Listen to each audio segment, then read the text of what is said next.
Me again, real quick one for you today. Everyone likes a quickie, although I do tend to talk too much, so this may not end up being a quick one, so let's see. We're going to talk about hot and cold and when and how you should use it with injury. So let's start off with the cold packs. You're going to use them first. So in the acute phase of injury, the first 48 to 72 hours of injury, you want to just use cold packs. Rule of thumb is 5 minutes of each. So 5 minutes on, 5 minutes off, and then repeat that 3 times. And then you're going to do that 2 to 3 times a day. Now, the reason for this is cold reduces pain and it reduces inflammation. So in the acute phase, we want to reduce pain because it hurts, and we don't want inflammation to get out of control. Now, you do want some inflammation. We don't want to stop inflammation completely, but we don't want it to get out of control, because when joints get really inflamed or areas get really inflamed, we can cause other problems like restricting joint range of movement, and it actually slows down the healing process. So we want to manage inflammation. So 5 minutes on, 5 minutes off, repeat that 3 times. If it's on an area where you've got a bit more muscle, a bit more fat, a bit more tissue, then you can maybe push it up to about 10 minutes. But I normally find for most people in most area, 5 minutes is good. And whatever you put the ice pack or the cold pack on for is the amount of time you want to rest afterwards. So if you did it for 8 minutes, you want to rest for 8 minutes. If you did it for 10 minutes, you want to rest for 10 minutes, and alternate like that, okay?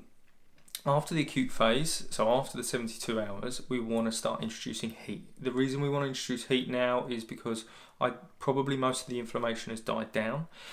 So we're not going to increase inflammation by adding more heat, which is what you would do if you added it in the acute phase. So what we're going to do now is I never suggest heat on its own. I always like to do hot and cold together. So you're going to start with cold. You're going to do 5 minutes cold, and then you're going to do 5 minutes heat, and then you're going to do 5 minutes cold again. And then you're going to repeat that 3 times a day again if you can. So the reason we do it like that is cold reduces pain and inflammation, heat encourages blood flow, which speeds up the healing mechanism of the body's ability to repair damaged tissue, and then we want to cool it back down so we don't cause any increase in inflammation again.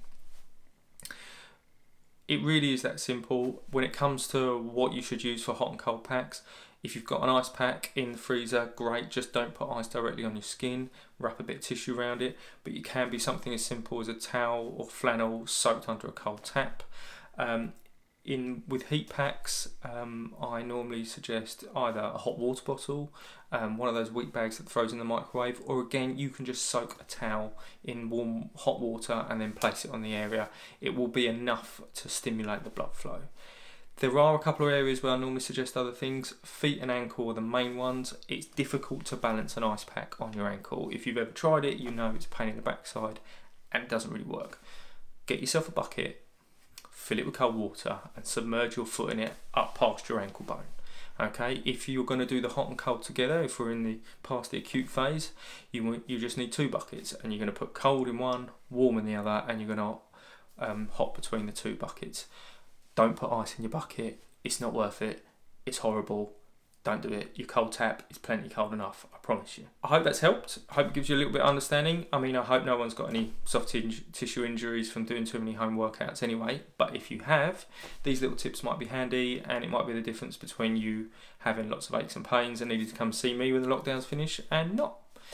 And if there's anything else you want to know, give us a shout, let Sarah and Gareth know, and I will try and make another video for you. Until then, I will see you in the next one.